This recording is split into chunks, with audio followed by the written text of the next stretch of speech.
Welcome to this episode of the Down the Foot podcast. This is our annual Ask the President questions and make him get awkward. We do this every year. So Derek's here with us, Derek Martin, and special guest, Derek, you're not a special guest because we haven't had Gary on the show for over a year. Gary Griffiths is on the show too. Welcome, guys. I really appreciate you doing this. Thank you for having me back. Great to be back with the OG crew. So, Derek, first off the bat, obviously it's been a really busy postseason, preseason. We know this is kind of like your really busy time of the year. Um, the biggest news is that we obviously brought in a new coach in Vanny. So, I guess why did you decide it was time to move on from Patrice's reign and to switch over to Vanny? And what was it about him that attracted you to bringing him to the club? It has been a big off season, an exciting one for us. This is, I think I've said to you guys before, this is my favorite time of the year just because there's so many things that I get to actually have a hand in versus once the season gets going, I have to entrust it to the folks that we've brought on to make it go. So bringing Vanny on was, a really important step for me and for the club. I think I've been obviously transparent for a long time about what I'm really good at and some of the areas that I need some great support in, and on the football side, I certainly need help. I will never speak disparagingly about Stephen or Patrice. I think both of them served the club really well. I think they're both good guys who certainly gave it 100% of their effort to make it work. But when we got to the point last year where I really felt like, we needed a change towards the end of the season, I just didn't feel like we had made the movement that we should have made after that first year of Patrice's tenure. I really expected us to keep building on that and keep going, and we had a step back in the second year, and then the third year was, good, but we hadn't taken that next step up.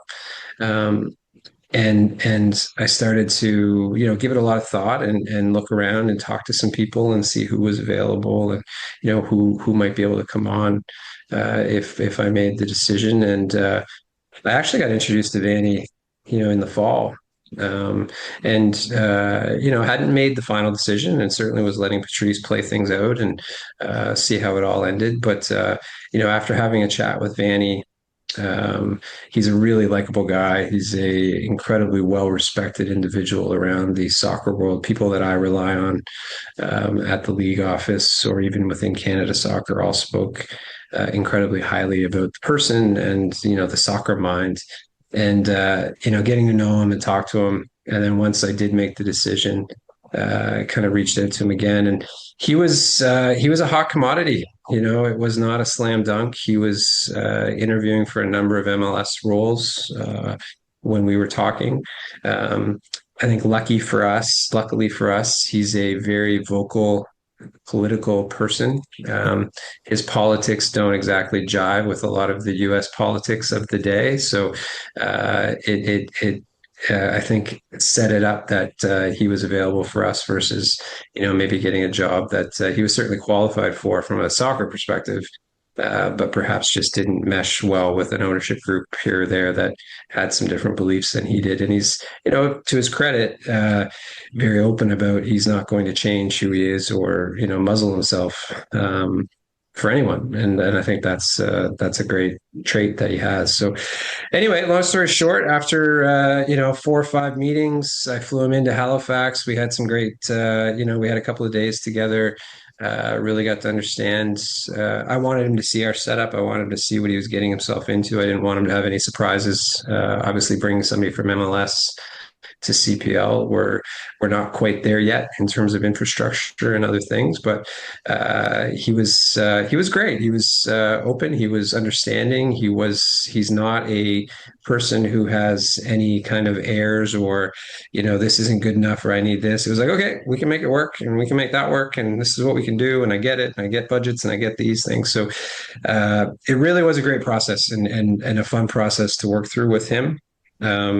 and he was kind of the leader in the clubhouse from day one. I did have some other candidates that we met with, really good ones.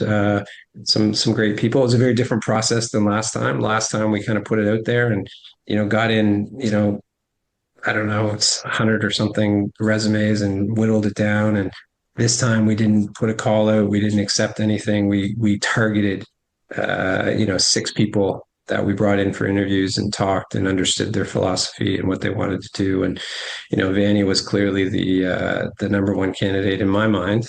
And I was really pleased and happy that we got it over the line. And it's been a really wonderful experience watching him work and watching how someone who has just been around the game at the levels he has been around it uh, can very quickly adapt and have a very clear idea of what he wants to do, and the fact that he believes he can work with anybody to help make that happen gives me a lot of hope. And excitement that we'll have some great years while he's here.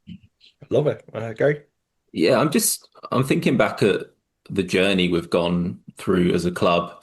And if we think about that through the types of head coaches we've had, where obviously Stephen comes in at the start, safe pair of hands, understands the game well, very pedigreed because of being the men's national team coach. Then after a few years, we're not quite where we want to be.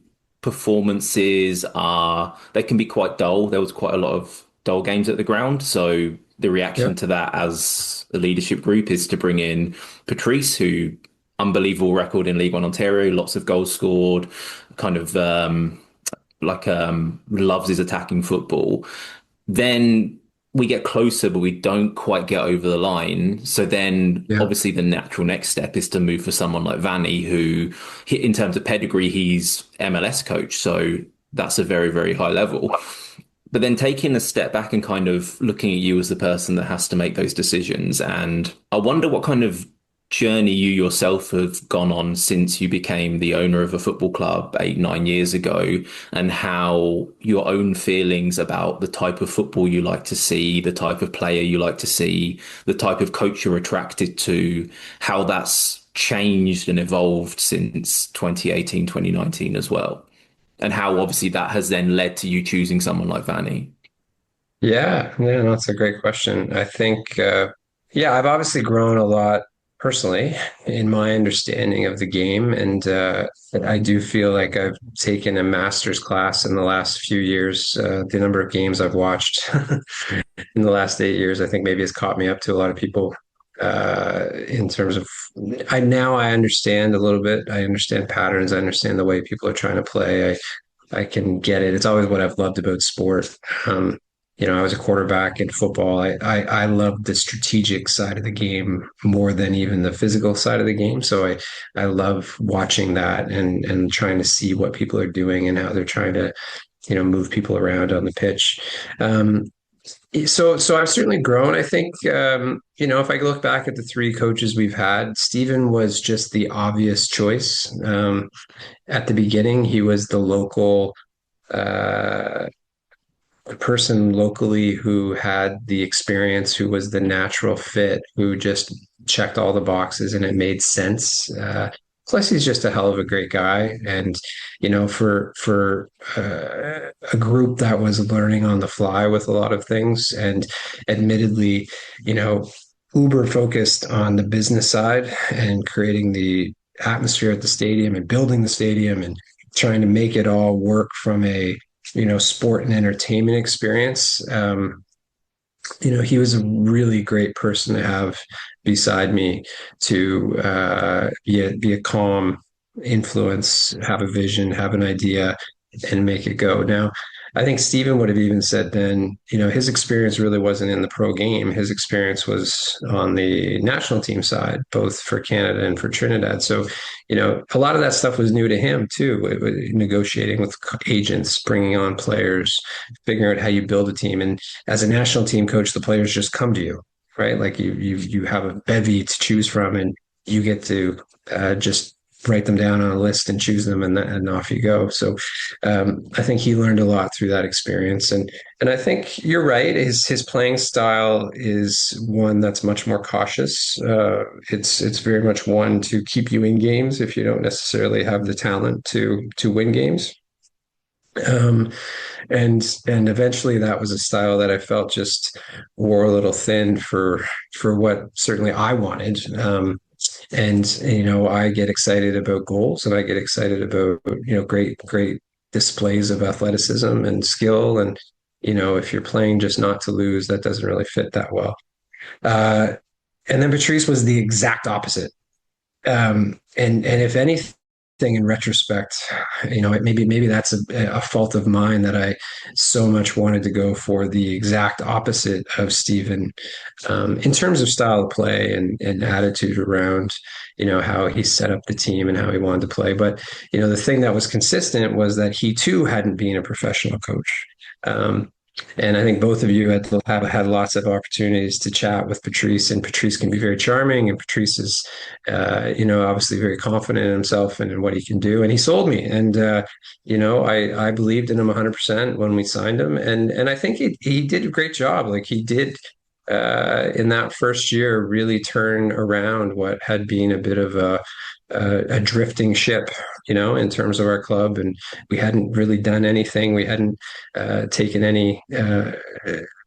any real moves in the league. We had that one year in the Island Games where we had done pretty well, but that was a tournament kind of setup. And to his credit, Patrice did a great job, and brought in some new players and some new energy, and off we went. And then I think eventually, being a professional coach is tough, and it's a 24-hour a day job. And Patrice didn't have his family here for a lot of his tenure as coach, and I think that was difficult and wore him down. And unfortunately, when you don't have your family around to balance you off, sometimes you can go too into everything. And I think he would probably say the same, that it maybe just it got a little too much, and when things didn't go, he had success always. And when you're first, that old Mike Tyson quote, right, where everybody's got a plan until you get punched in the face. And when he got punched in the face, and we did as a club, and I don't know if we reacted as well as we could have to that. So the common principle there is that in our first two coaches, we didn't have anyone with professional experience, right? So I remember jotting this down when I started the kind of recruitment process this time around, and I had three keys. And the first thing was they had to have been a pro coach. Two is they had to have had a winning record, because we need to find winners, and we've got to change the mentality around here that we expect to win. And three, they needed to play a fun, pleasing, aggressive style, because at the end of the day, everybody can have an ethos about how they want to play and as an idea, but you got to really believe in it, and believe in your system and in the way you want to play, because it drives everything. It drives the players you recruit, it drives the players you keep, the players you move on. It's got such a big factor here. So Vanny fit those. He was the check the box on those three in a way that just made him the clear cut person that I really wanted to help lead us into this next phase. So you've kind of he kind of has an all-encompassing role. It's like general manager. So it's kind of head coach slash general manager. Was that a you decision, or was that a Vanny decision where he kind of wanted to oversee a lot more with the club in terms of like recruitment and stuff like that?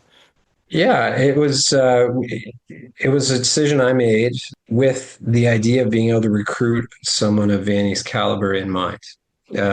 So I didn't feel like we would be able to get someone like Vanny if we were only offering the head coach position. So, and plus, sports isn't that complicated. You kind of look around and see who's doing things well and try to copy them, right? So you look at the two teams in our league that have had the most success. Who is it?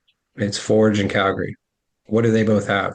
they both have a coach and general manager who's been there from the beginning, who runs the ship. And, both Tommy and Bobby, make all the decisions on who the players are, who they want on their clubs, and then they manage them through the entire process. So, why are we? I'm not going to try to be smarter than the folks in Hamilton and Calgary and try to think I can recreate the wheel here. Let's try to mimic what has been successful in our league. And that was why, putting those two roles together. And listen, there's a lot of we're still a startup in many ways, and we've been trying to figure this out. And I think sometimes, Matt Fegan gets a lot of flack that isn't deserved, because the guy works his butt off to try to help make this club better. And he's got a role here, and his role is to ensure the administrative side of getting players signed and making sure we're compliant with the salary cap, and making sure their apartments are set up and ready for them and their flights are booked. And he is involved in all of that stuff. And also, of course, he's involved in, making final decisions on who we're going to bring in and who we're going to sign. But at the end of the day, we were very clear this time around that those are Vanny's decisions, full stop. And he is going to be held accountable for, performances on the field.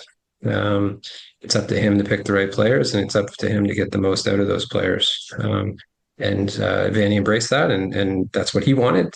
So it all worked out quite well. And we'll see. We're excited so far with the type of squad we've been able to pull together. There's a few more pieces we've got to add. We just had a piece removed, so we've got to replace him. But we're excited about how it's shaping up. And obviously, when you sign somebody like Vanny as well, you're banking on the fact that he's going to bring all these relationships from MLS. And you see in our signing, we've already got 3 or 4 guys that had played for him at the Whitecaps that were right on the cusp of making the MLS roster, who, as we've seen with guys like Adam Perlman in the past, are really good CPL players. So we're quite excited about some of the guys that he's already brought, and a few that he's still talking to.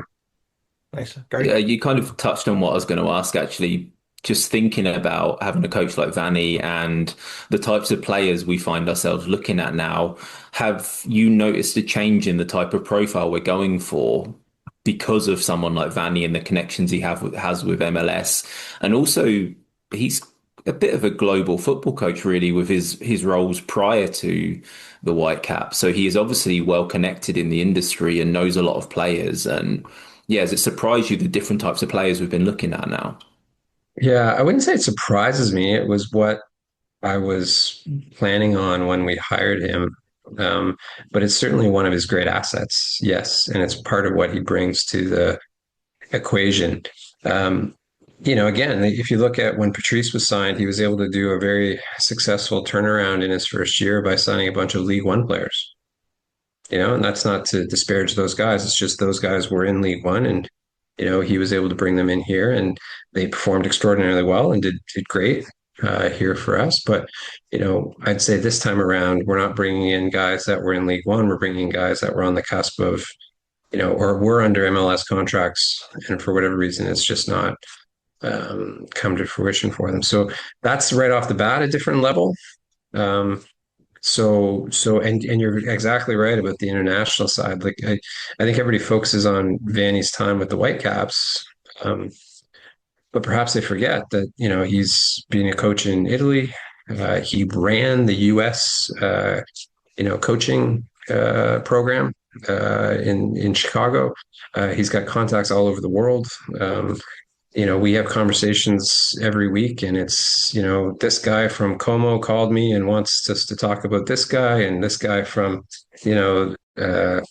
it's always fun to have our conversations, because the network is huge, and it's really fun to see the types of options that are now being presented to us. And then the tough part is, which ones do you pick, and how do you keep moving forward to try to make sure we improve the quality of the players on the pitch, and then turn that into a winning team? Sorry, just one more on that. 'Cause I'm always so fascinated by how recruitment works in this league. I kind of want to just use one player we've signed this season as an example of that, like a framing device, because like someone like Sven Zitman, the Dutch midfielder we signed, how does a name like that fall onto the desk of yourself or Vanny? Like how, because we don't have these huge scouting networks in the CPL. We just don't have the budget to have these huge scouting networks. So how do we find a player like that? Yeah, I'd say we don't have, you're right in that we don't have, paid scouts that work exclusively for us who are out, roaming the fields of the Netherlands or France or anywhere else. You're right. And I don't know if anybody does, to be honest. I think what's interesting about global football is that it's so developed and it's so um, big and vast that the network already exists. So it's a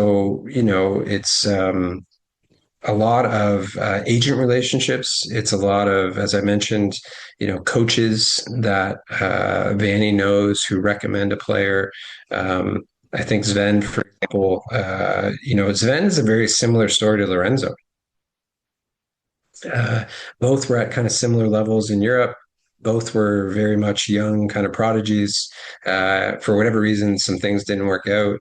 They stumbled a little bit, and they're looking to revive kind of their careers in a new location in a new environment. So Sven came to us, I think, through his agent. His agent is actually the same agent as Lorenzo.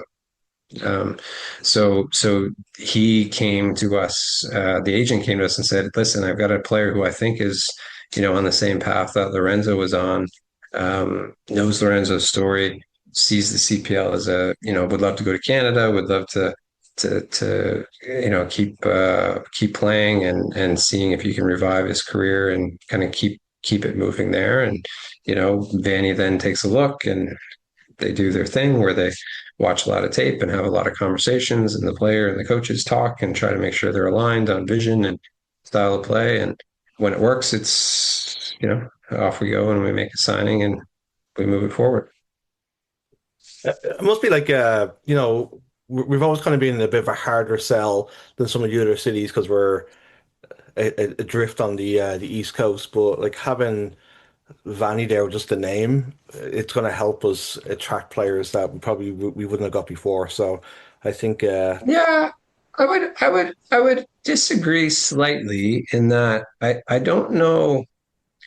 I can't think of a player that we've missed on um, because they didn't like Halifax. I think the disadvantage we have is that Forge, for example, um, and Ottawa to a degree, I think they saw it in Pacific early on. I don't know if it's as much of a factor now, but when you're in a hotbed of soccer and you've got a bunch of players who live around you that can sign for you and you don't have to pay them to live, and they can live at home or they can live with a partner or whomever. As simple as this sounds, we got to remember we're dealing with young men. Um, and if you can offer someone a salary of $80,000, or you offer them a salary of $60,000 and a $20,000 housing allowance, all they see is 80 and 60, right? And I don't blame them. You're young and you don't know how long you're going to play, and you're trying to maximize what you can make. I don't hold it against anybody, but that's how the Forges of the world can, have a Kyle Becker who lives at home. So they don't have to pay him an extra $20,000. That all goes in his jeans, and he gets to take that money home. Tristan Borges, these guys live there, and if you can have three or four really high quality players that you're getting in essence, at a discount in a salary cap league, because you can't beat what they can offer in pure salary because you just can't afford it. If you've got to pay them their housing allowance, it's a real factor. So I think that, if anything, has been, one of the bigger challenges we've had. If you look at, again, not to draw on it, but Calgary and Forge, what's one of the reasons that Calgary's being so successful? Well, one of the reasons is that Tommy was running a PDL team out of Spruce Meadows before the CPL even came along, and he still has players like Sergio Camargo and others who were playing with him beforehand, and they had already moved and had made Calgary their home. So, not an excuse, but it's just a reality of what we're dealing with. And Matt and I have joked about it for years that wouldn't it be great when we get to the point where there's a bunch of players living in Halifax? The first few years, every single player left at the end of the year and was gone. Now we've got, Rampy lives here, Telfer lives here, Isaiah Johnson lives here. There's more and more guys who have just said, no, no, we're moving to Halifax. That's home. TMG lived here all off season.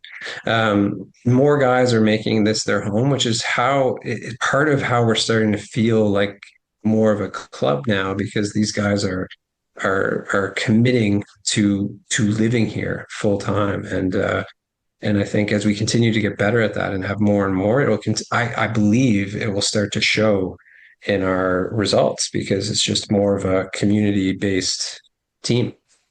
That's awesome. Just a little sidetrack. So, you said that Matt Vegan gets a bit of a rough time sometimes. Obviously, some of the big success he's had was the friendly down in Maine last year and the summer series. So, is that something that we're going to see again this year? Because it's been a massive success and it's brought a Yeah, lot of attention. It's a great marketing tool for the club as well. yeah, absolutely. I think one of Matt's main jobs is to grow the sport. As simple as that sounds, that's kind of what he and I talk about. The way I evaluate his success isn't by wins and losses. His personal success is measured in how much we're growing the game here, and that means not just in Halifax. It means in Nova Scotia. It means in Atlantic Canada. And I think the success he's had building the international series is significant. Um, it's really important. I think you guys might have noticed a couple of weeks ago there was a rebrand of all the League Ones across Canada. It pains us. We talk about it often that we have been trying for 4 years now to get a League One Maritime started, and we just keep running into administrative roadblocks and issues. It's a huge problem. It's one of the reasons that we don't have more local talent that's able to play for the Wanderers. That gives us that home advantage, like you would get in Hamilton, right? Um, so it's something we often are thinking about and trying to figure out a path. But yeah, the international series, the friendlies. We know we've offered our season ticket holders 17 games. We announced 14 yesterday in the CPL. We're working on 3 other friendly events that we'll hopefully announce in the next few weeks. And then obviously we're hopeful that we have some success in the Canadian Championship and the playoffs that, give everybody more than what they've already paid for. Um, and Matt's a big part of all of that stuff. And we're I think there now, and in terms of which team from England we're bringing over for the summer series, which has been great. And there's a couple other neat things we're working on that hopefully all work out. Amazing. You kind of touched on it there a little bit. The one of the other big news stories for the Wanderers in the off season has been Tiago moving to Sweden. Obviously, he got to hang out with the Canadian men's national team, which is a massive shop window for him too. But how did the move come about, and is it making you feel like that? What we're doing here is working because at the outset of the league, it was always one of those kind of things where we're going to nurture talent and then obviously move them on, make the money, and then start the process again. So it's one of your kind of little check boxes. How's it making you feel? Absolutely. Absolutely. It's a monumental moment for us as a club. Something we've talked about for 8 years now, been working towards, had tried with a few players that it just didn't work out. And I think it does a whole bunch of things, right? It's really good for Tiago. Um, it's really good for us, and not just financially. That part's good too. Not gonna lie, it's obviously great to bring in revenue at the start of the season. Um, but what it is more important, I think, in the grand scheme of things, is we're now seen by every talented young player in Canada as a club that can help them achieve their dreams. And we hadn't been that yet. We were a fun place to go play, right? We were, hey, Halifax looks cool. Fans seem crazy. Uh, that would be a fun place to go and play on grass. Maybe I'll go try it out.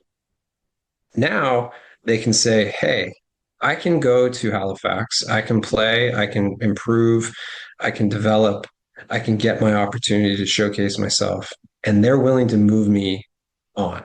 And I think genuinely we were like that with Tiago. We were very honest and open and had lots of conversations. And it's really an interest. It was really an interesting process. I had never gone through it before at that level. And to really think about how do we value his wishes? What does he want? How does that combine with what we want?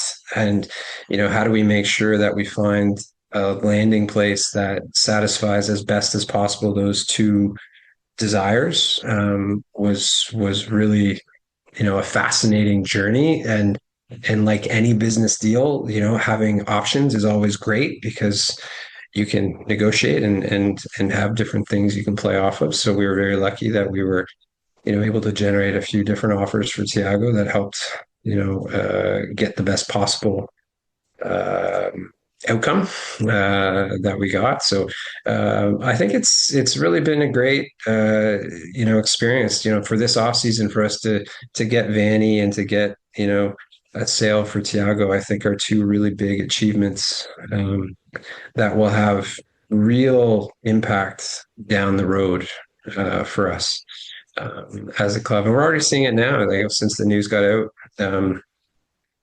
We've been approached with a few interesting opportunities, and we're going to take our time. And it's a long off season. We've still got 2 months before we play our first game, so we're going to take our time and evaluate everybody that comes our way. And as we've learned, the striker position is a very important one, and we want to make sure we get it right. We're not going to rush just to say we've got somebody as a replacement for Tiago. We actually believe, very much in Tavio and in Jason. They're two very good, strong players. Tavio deserves a chance to kind of show what he's got under a new coach, and fresh set of circumstances for him to show Vanny what he's made of. And Jason unfortunately got injured last year, but had started to really come on right before then. So, not to say we're going into the season with only those two guys, but we certainly feel okay starting the off season with those two guys and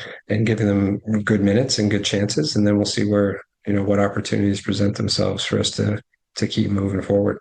No, I was just going to ask if there's an update on Jason and how he's doing health-wise after the pretty nasty injury towards the end of the season. He's raring to go. Perfect. Yeah, no, he's been here for a couple of weeks. Actually, he came in early, and he's been training and running, and up to the report I got, he's up to the same full speed he was at before his injury. So I think he's as good as he's as good as he can be. Nice. So with the transfer money, Yeah. does that go towards a cap or anything like that, or does it just go back into the club, or are you eating at the bicycle thief every night? No, it doesn't go towards the cap. It's just a revenue stream for the club, like any other revenue stream. So it's like signing a sponsorship deal or selling more tickets or anything else. It's just another way that we can try to get to profitability, which we're not there yet, but we're getting there. Obviously, we've seen the club come into a new club come in Super. Yeah. So, traditionally we've always used Quebec as one of our talent pools, and that's obviously going to be a little bit more difficult when you have a club that's primarily focus on that province. So has that changed your recruitment, like our scouting, or um, does it not make a difference where you kind of have Vanny who's already got the contacts? Yeah, I would say the unique situation for us this year is I don't think we would have been looking in Quebec like we had in the past anyway, because of Vanny's contacts and the pipeline through to not just the Whitecaps. I think what's been interesting is Vanny's relationships both at TFC and CF Montreal, in addition to the Whitecaps, have really led to a lot of players being presented to us that I don't think we would have had access to before. And I'm intrigued to see how Supra does. I've had lots of conversations with Rocco about, what his plans are and what they're trying to do. And I think it's an amazing experiment to try, the all Quebec model. I think there's obviously a ton of talent in Quebec. I don't think they have any worries there about, not having a pipeline, but it will be very interesting to see how it plays out. And, obviously they have a few players we're familiar with that have gone over there who, I'm sure will do well. And it's great. It's great for the league. It's really important that we got into Quebec. It's really important that the players in Quebec believe they have a path and that they can see a future for themselves. So I'm really thrilled that they're up and running and seem to be doing well. I thought they had some banger kits that came out. Yeah, They looked very Mm. really good, and nice. they've got a really interesting plan with their schedule to play in some different venues to try to get some different experiences for fans. And this league's only going to thrive if we continue to add more and more teams, clubs. So, we're all rooting for Super to be successful off the pitch and to beat everybody except us. Do you see Supra becoming one of our bigger rivals on the pitch? Because I don't know anything about the support base, but I've just got a feeling they're gonna galvanize a lot of interest in their local communities because of what they're doing. And I think the favorable view of this is they galvanize their community the same way the Wanderers have done. We become the two teams of really strong, passionate support. Geographically, they'll be closest to the Ontario teams, won't they? But they're still, would they Yeah. be our closest team Well, they'll be geographically? they'll be the closest to us for Yeah, sure. exactly. So Yeah, do you see that they'll be closer becoming? to Ottawa than they will be to us. But Mm, yeah, listen, because I we've don't never know. really found that one team, have No, we? Who I feel like we're everybody's. I don't know. Maybe I'm just too nice of a guy, but I feel like nobody really looks at us as their rival. We're kind of just like out there, and we do our own mm, thing, and maybe it's just until we win. And, we got to start winning stuff for everybody to dislike us. Um, but or yeah, it'll get a be team in interesting. I don't know. Newfoundland? I think the thing I've learned too is you can't manufacture this stuff. Mm, Like at the end of the day, something's got to happen. You know, something, whether it's in a game or it's when somebody gets in a fight, or the Calgary Forge stuff was all born out of the rivalry and competing in championships and people saying stuff to other people. You gotta, the beauty of sports is to let those things happen naturally, and we'll see what happens. Hopefully, if we win a couple of trophies, then some people are mad at us and they want to be our rival. That'd be great. Yeah, I'd be okay with that. CPL on the road, when we was in Quebec last year, was obviously Yeah. a big part of that because it kind of showed them that it's viable, I guess. So, is that something that's going to continue, or is that is, Yeah, I believe they do have a couple of opportunities this year that haven't been announced yet, but we're not a part of any at the moment. But I know the league's always working on those things, and I do actually think Super might be playing in some other markets in Quebec, and I know Pacific has done a successful game last year in Victoria, and they're potentially looking at doing that again. And we'll see what happens. But we're not part of any of those plans right now. We did our one in Quebec last year, which was a frustrating experience for us. So we're taking a year off. I'm good with that. So not to be a Debbie Downer and kind of talk about stuff that's not great. We obviously lost a team in Winnipeg. Do you Yeah. think there is a big football community in Winnipeg, and a lot of them were kind of upset when the thing kind of folded. Do you think that we could make a viable franchise back there again? Is that something that we would look to do, or do you think like it'll be a long time before we'll be able to go back? Listen, I think this is always a tough one to answer. Would we love to be in Winnipeg? Yes. Would we love to be in all kinds of cities across Canada? Yes. I think what people often lose sight of is, and I've been saying this from the beginning, so you guys can probably play back interviews we've done over the years to validate this, but I think sometimes the hardcore fan overestimates how much they contribute to the overall success of the club, only in the sense of it takes so many other people to make it work. So I can certainly appreciate that the hardcore fans who showed up every game for Valor, you know, gave their blood and their sweat and their tears and their money, and they did everything they could.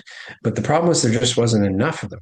And the reality of all of this comes clear after a while, that you just need a really diverse group of fans that come from all different sectors and are coming for all different reasons to make these things work. And it's been somewhat interesting for me, because I remember when we started this, I was often looked at as, oh, you're in this pop-up stadium and this isn't what we really want, and it's not the look we want for the league. And the irony, of course, now is that I think we're the model for what we want. And as beautiful as the Blue Bomber Stadium is in Winnipeg, it's 33,000 seats.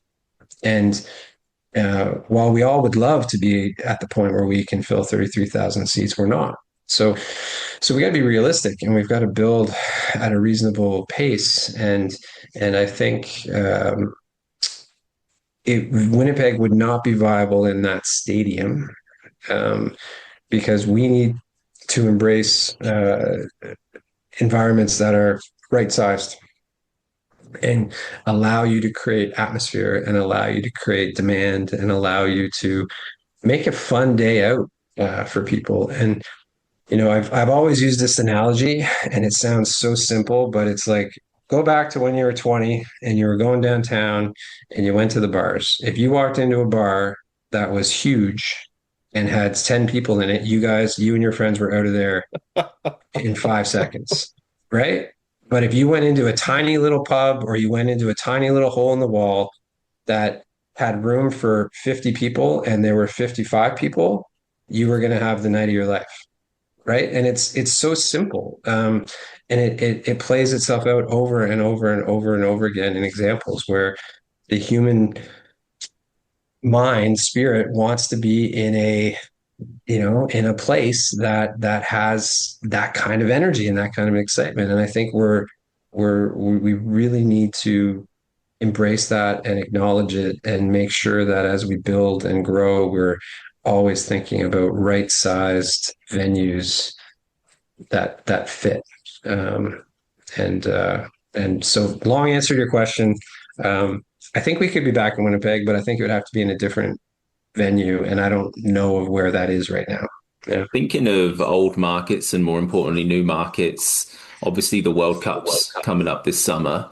How do you see that affecting the league from a short-term perspective in terms of immediate interest in the league, and also from a long-term perspective and the legacy that could lead and the expansion opportunities that could come from that tournament as well? This is the moment, right? This is the moment we've been all working towards for almost 10 years now. I remember getting pitched the concept of this league 10 or 11 years ago, and it was all centered around the fact the whole league was created because we had the World Cup coming in 2026. So this is it. This is the time for us to be ready, to have, our proverbial shit together, in the sense of, being able to introduce ourselves to fans that maybe aren't aware of the CPL. We have some really exciting news coming soon around broadcast, and ensuring that, we are on in the homes of people all over the country. We have some exciting news coming around our partnership with Canada Soccer. It's all purposefully being dovetailed to come together in advance of the World Cup, and um, this is a once in a generation opportunity for us, and for all of the people who love soccer, and who want the league to grow and want to be relevant in more than just our kind of small circles. And we're really excited at what this year will bring. We're especially excited here in Halifax. We're gonna announce soon some fun, viewing party type things we're gonna do around the games, and really celebrate everything there is. As you probably saw on the schedule, we don't have any games during the World Cup group stage on purpose. There's 4 games on a day every day. It's tough to find any breathing room during that time, but instead we want to really help celebrate the game. And I think we're positioned well for a big shift. Um, and I just saw something last week that soccer now has overtaken hockey in Canada as the top participation sport. And we've always had a high participation level, but I think we're really. And I also saw something in the U.S. where soccer had become I think it was the third or the fourth most popular sport. It had overtaken baseball, and was already above hockey. It was already above the NHL. So I think it's third behind football and basketball. But we're making these inroads, and it's going to be exciting to see what comes throughout this year, and after it. So, just bringing it back to the Wanderers a little bit.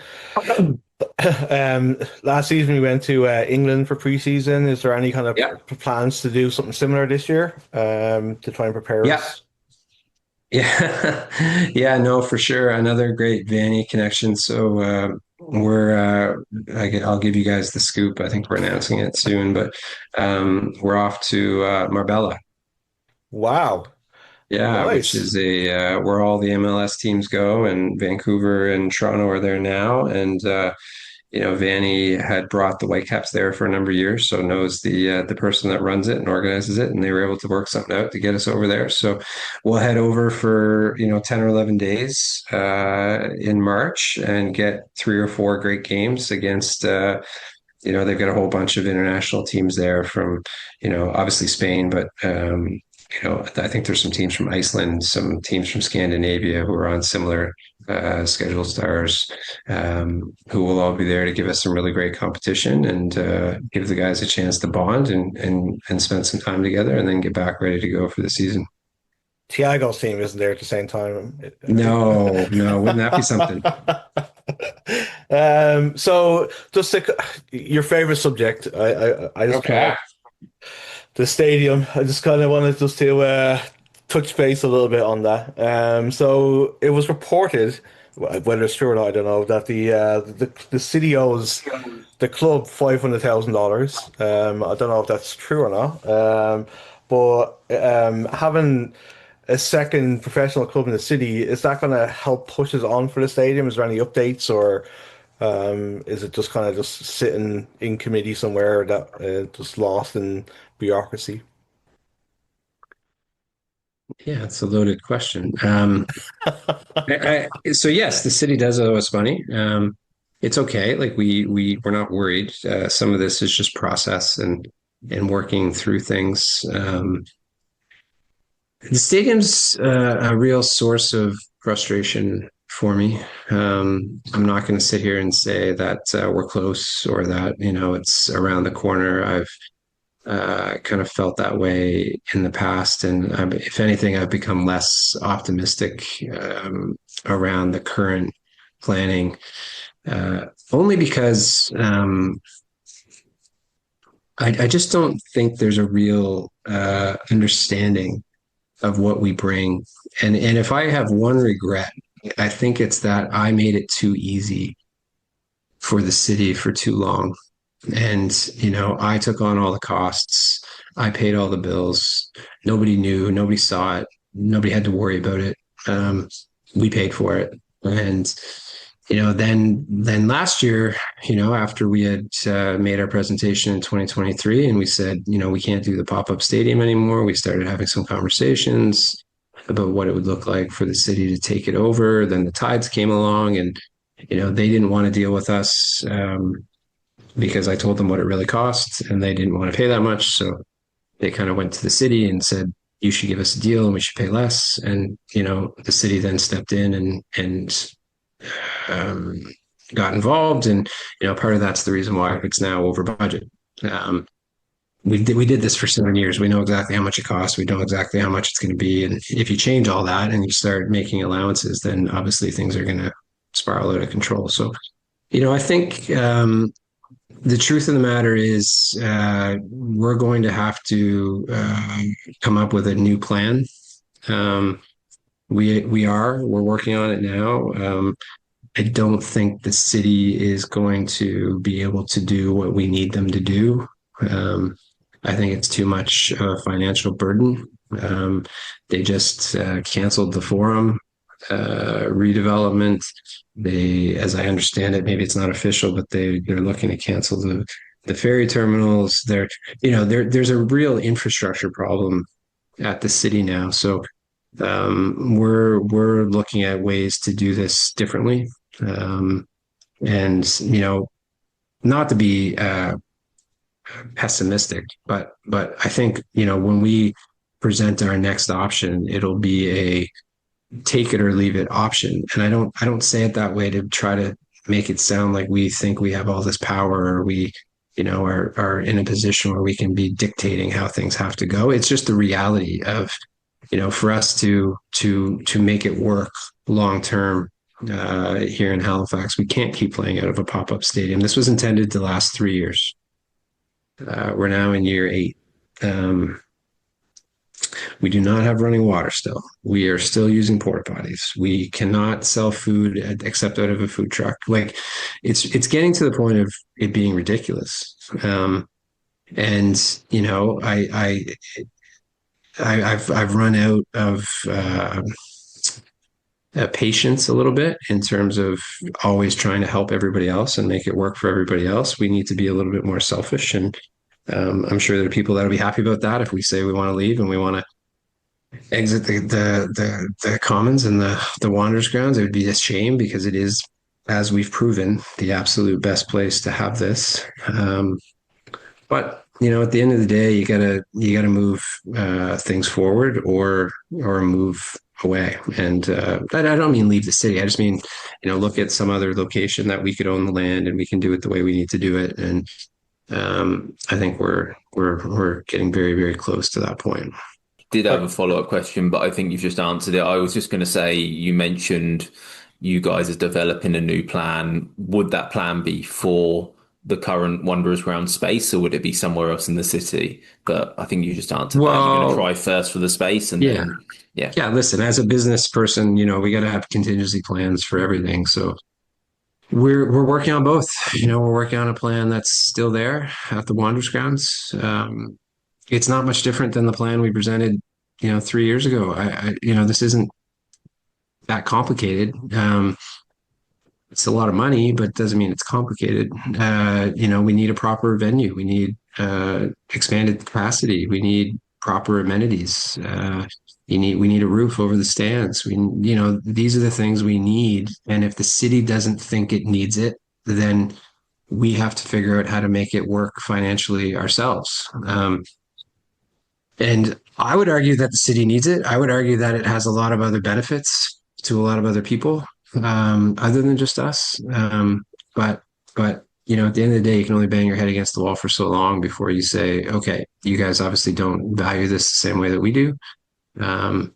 We'll have to do something in a more private nature and, make sure We understand how that's going to work, and it'll have pluses and it'll have negatives in either scenario. But I think we've been taken for granted for much too long as the Wanderers, and for what we bring to the downtown and what we've been able to create, and the environment we've created, the fan base we've created. The fact that the Tides are able to take advantage of that is great. I don't hold that. I don't begrudge them for that. It's wonderful. We're trying to grow the sport. We're trying to grow the game. But at the end of the day, it always feels like everybody just looks at us as takes us for granted that we'll just be there and we'll just keep going and we won't say anything and we'll just show up next year again. And eventually that just can't continue. The frustrating thing is that you came up with a plan which was very feasible, I thought, for the city, and then they took that Our and they plan, our plan was 36 million and their plan was 90 million. Those are the kind of things that just, again, they just drive you crazy to a point, because you offer and you offer and you offer and you suggest things and you come up with things, and then it's just constantly roadblock, roadblock, roadblock, roadblock. And again, listen, anything worth doing is hard. So I'm not complaining here that, poor us. It's just, you asked a question. So the real answer is, we're at a critical point here. And we can't just keep going back with the same thing and having it continue to just sit out there in the ether of, oh, well, we'll get back to you. It's like, no, we're not going to keep playing out of rented bleachers, or even purchase bleachers that look the same as the rented bleachers. That's not going to work, right? Like, we're past that. So just to try and move along to something a little bit more cheery. I'm sorry to get you ranty. So, Okay. I actually thought I was quite. I actually thought I was quite balanced there. I thought that was quite. I didn't think I ranted at all. we talked a little bit before we came onto the podcast there. New jerseys coming out. We're seeing like Super. We saw Pacific, which is really really nice. So we also had a really great relationship with Macron, because you Yeah. guys would fly over. So what's the relationship been like with Hummel? Like, have they kind of given you the same artistic freedom with your jerseys, and what can we kind of expect? Yeah, absolutely. They've been great to work with. I think we went with them because they're a great brand. They've got a number of wonderful clients around the world, well respected. They are incredibly creative. One of the unique things with Hummel, different than Macron, uh, Macron did everything out of Italy. So the design and ordering process had to be done well in advance, and then you'd have to make a commitment to the order size very early, right? Because it's all being produced in Italy and shipped over. And one of the advantages of Hummel is they're a little bit more nimble. They have a manufacturing plant in the U.S., so the time required between design and ordering is much shorter, which allows us to, have a little bit more fun. I think we could release more kits because, we can see how one does. And if it, does great, we can order a bunch more. If it does poorly, we can scrap that one and design something else and add them in. So, that was really attractive. As an option, I think we've talked a lot about, and we've tried to find some creative ways to do it. There's themed jerseys. Pacific a few years ago did the really great Aboriginal kit, and we've always kind of tried to think about how we could do something like that, and we've done it with warm-up shirts to try to kind of get them aligned with our different themes.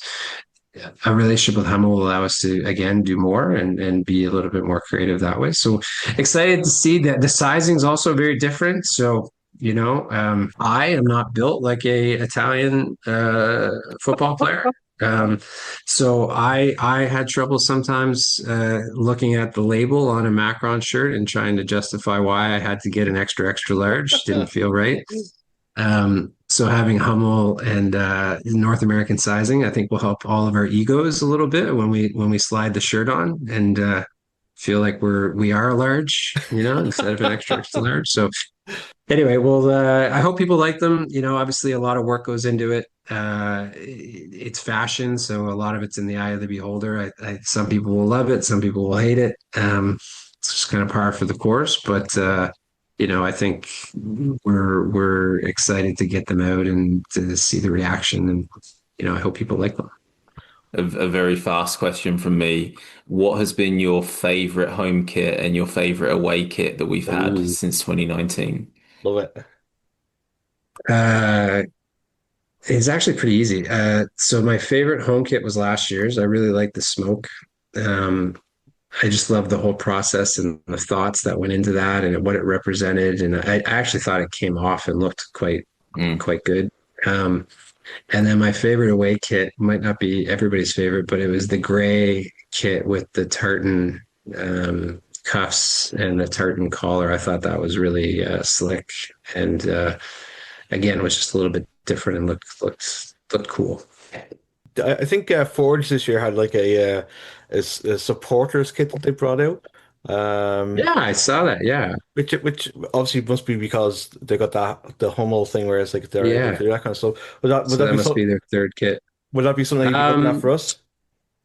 yeah, I think yeah. We hadn't talked about it prior to seeing that Forge had done it, so credit to them. They came up with an interesting idea. I think if we hear from fans and supporters that that's something they would like, we'd be happy to look at it and try to figure out how that could work and how we could execute it. As I think you guys know, you're probably both members of the Silver Anchor Club as season ticket holders for 5+ years. I think we've got a natural group there that we could do something for that might be kind of cool too. That we could have some fun with. It just again that the flexibility with Hummel opens up some new opportunities, and we'll have to explore some of those. There's probably ideas we haven't even thought of yet because we just are still maybe stuck in the headspace of how things worked before that we're gradually learning how to get out of. This is kind of a personal thing because a great friend of the show, Darrell Fordyce, is coming in as an assistant coach, and Yeah. it was kind of one of the good things that came out of the demise of Valor. So, how did that kind of come about? That was like it was just kind of out of left field when I saw it announced, and I was pretty happy about it. Yeah, well, we've known Daryl for years now. Obviously, you get to know the other coaches and the people in the league when they're in and around the stadium or you're on the road. He's well respected by everybody we spoke to. We obviously, when I hired Vanny, Vanny had complete autonomy over his coaching staff. So, to his credit, he really wanted to meet with all of the existing coaches and see if there were fits there and if that could continue. He really liked Gio. He had a great conversation with Gio. Gio had applied for the head coaching job, so I think perhaps Gio was, maybe a little disappointed that he hadn't gotten that. And for whatever reason, at the end of the day, it just didn't work out for Gio to stay. So we started looking at other options, and around that time, obviously we knew that Valor would be discontinuing, and Matt had a good relationship with Daryl, so we reached out and had a couple chats about what we were working on and what we were trying to build here and do. And he's got a young family, um, as you may know. So I think they were excited to have a place they could go settle down. And it's we talked earlier about some of our disadvantages. We really found an advantage as being our proximity to Europe, and for a lot of people, it's a great factor about why they want to come here is that they can hop on a plane and as 5-hour direct flight, they're in Ireland or Scotland or France or wherever. And that's one of, I think, the reasons that he was really drawn here is he's got a chance to go home and visit home a little more frequently than you would from Winnipeg. Um, and it's interesting, every I say this usually to the team before every season. Every year a team is its own, every team is completely different. And even if you've got like 20 of the 25 people the same, those 5 different personalities that you took out and then replaced with different people are going to completely change it and change the dynamic and the way that team lives and breathes and exists. So I think adding Daryl will have a big impact. He's a very different personality than Vanny, which is good. Yeah. And He's a little bit sterner and quieter, and he's a player, so he's got players' respect, and all those good things. Whereas Vanny's kind of big and loud and Italian, and I think they'll balance each other off pretty well. Um, and then I was glad to see that that it worked out with Jan. Obviously, Jan's a great guy. Everybody likes Jan when they meet him. So it's not hard to see why Vanny liked them as well. Um, and he's obviously been a big part of the club, and we certainly really wanted him to stay and be a part of it. So really happy that that worked out. And then and having Shep join us in a more full-time capacity is great. And bringing Jed back. Yeah, Jed was a bright light a few years ago, and then wanted to go try something on his own, and then realized he kind of wanted to come back, and we're happy that we could make that all happen. So we're excited about the staff that we've put together, and it all gets going. We actually start tomorrow. Wow. Yeah, the boys are all in town and start doing their medicals tomorrow, and do a bunch of meetings and testing, and then get on the pitch starting on Monday. I was actually going to ask about timelines because it's February the 3rd. First game's April the 4th, I think I saw. Correct. Yeah, What are 2 months away. What are the big kind of marks in the road between now and then in terms of that you can tell us anyway, in terms of Yeah. a kit not launch much, yeah. coming, the tour happening, first preseason dates, etc. Yeah, it's kind of a month of just bearing down and getting to know one another, working on things, daily practices, Monday through Friday. We train at the indoor complex at Soccer Nova Scotia in February and March, obviously before the fields open in April. So the first month, until around the first week of March is really just 4 weeks of that. And then, we'll start to play a couple of exhibition games against some local universities, or just, some kids, some people, just to kind of get that game feel. And then we'll head off to Spain, right around March break, and get back at the end of the month in March. And then we'll have a week that we're back before we fly out to Vancouver to play that first game on, what is it, April 4th. And speaking of that first game, the last time we started the season in Vancouver, I thought on paper our preparation was perfect, going out there a couple of weeks early to acclimatize. Results wise, it didn't work out like that. So, what lessons have you learned from that in terms of how you'll approach having a Vancouver away game to start this season as well? Yeah, we'll never fucking do that again. I'll tell you that. Made sense on paper though. It did sound good. I remember Yes. saying on this very podcast at the time, like, brilliant idea, getting out there This is early, brilliant. getting used to Yes. it. Yeah. Yeah. I don't think I know what we've learned is that the guys really need and value sleeping in their beds. And there's an element of routine, there's an element of just some free time there that they need to recharge and to be away from the guys, I think. And we did have this conversation quite extensively with Vanny. I did, in the process of hiring him, because I really was curious what he thought. And again, this is where having people from leagues higher than ours to share with you what they do there is helpful. Because sometimes we don't know what we don't know, and we assume we're doing something wrong without really knowing if we're doing it wrong. And I was really intrigued to hear Vanny say that his opinion is we get in and get out as quick as we can. So the less amount of time that we spend in a visiting city, the better.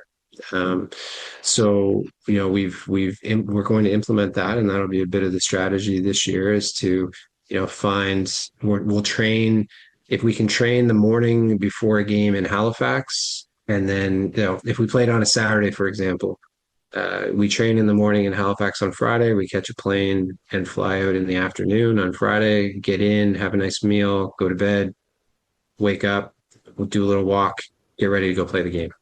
Ideally fly out right after the game even if it's a red eye, just get out of there so that the guys, no matter how late it is when they get home, they get to go and sleep in their own bed and then have a day off the next day.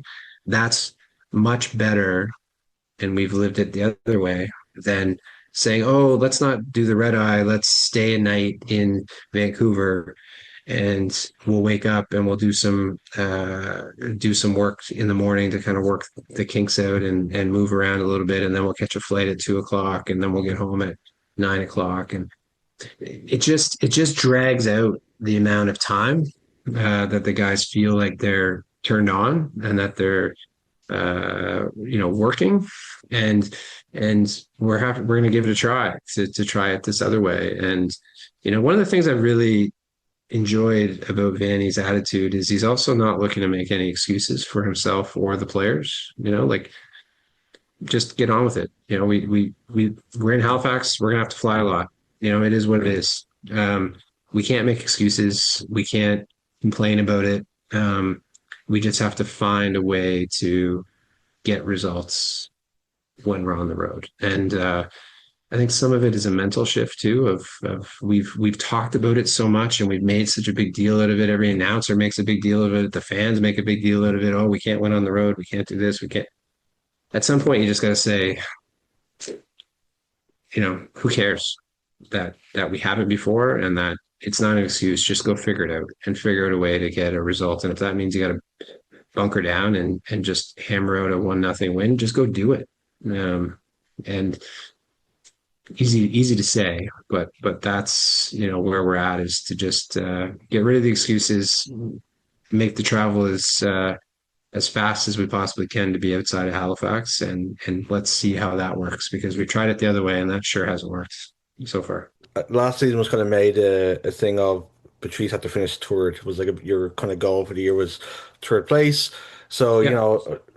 this year you've kind of gone all guns out. You brought in Vanni, we brought in Marco Carducci, we've kind of Marcus Godini. We've brought in a lot of kind of big names. So, what's the goal for this year? Have you set Win like something. I think I said this at the press conference we announced Vanny. Like, we are at that point, right? We need to take another step. So we finished third before.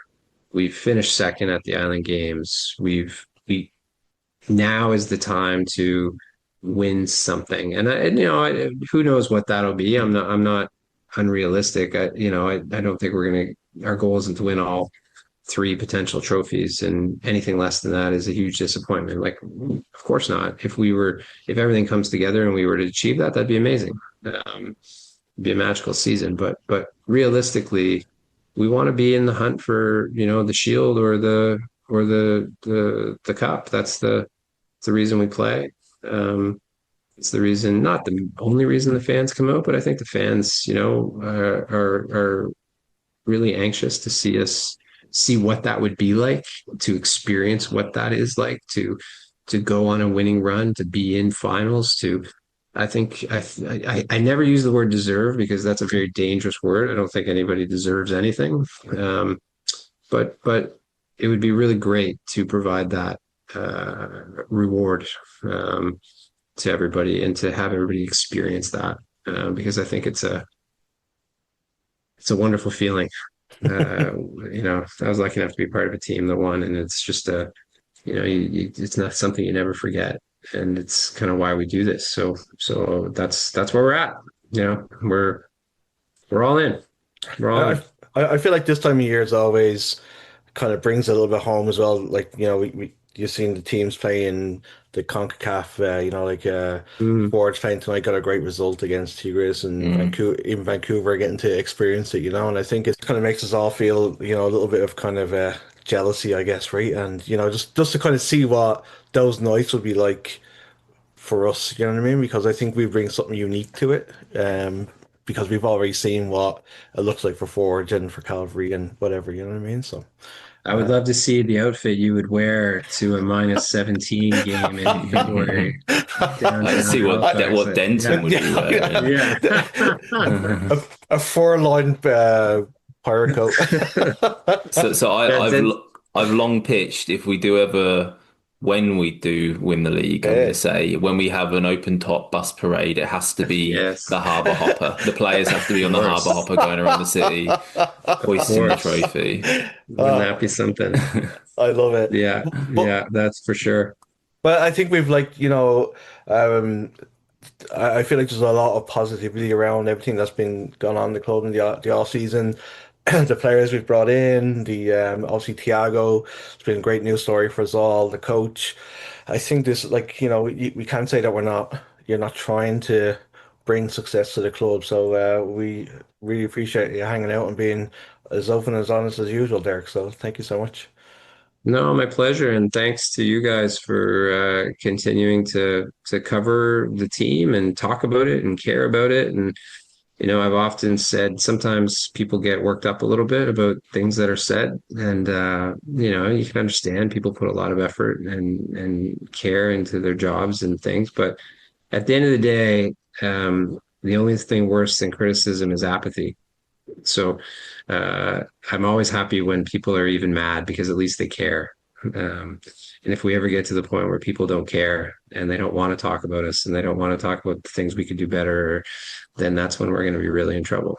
So, not that I'm encouraging more negativity, Anthony, but I've been trying my best to be nothing but positive I know. here, You're always so on your best behavior with me, yeah. but I think at the end of the day, it's important, and to give you credit, and Gary, when he deems himself worthy to be with you, you've been there since day one, and it's we're trying to build the entire ecosystem of football in this country, and you guys are a part of it. And the reality of the media industry today is it's changed so dramatically that we don't get coverage, and Herald doesn't really exist anymore, and even when they do, they've got one sports reporter. We need more people talking and debating and caring, and it's all important and good.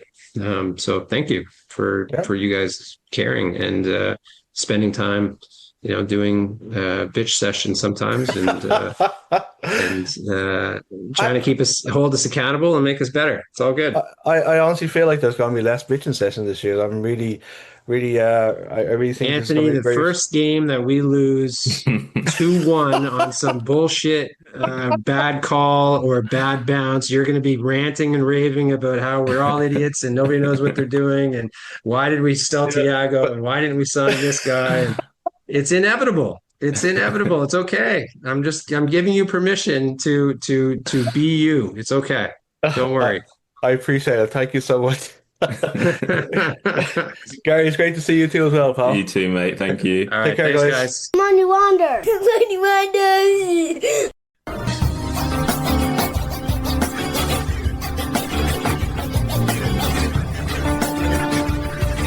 Votes, please. Right vote, please. Time to drink up, folks. Get out.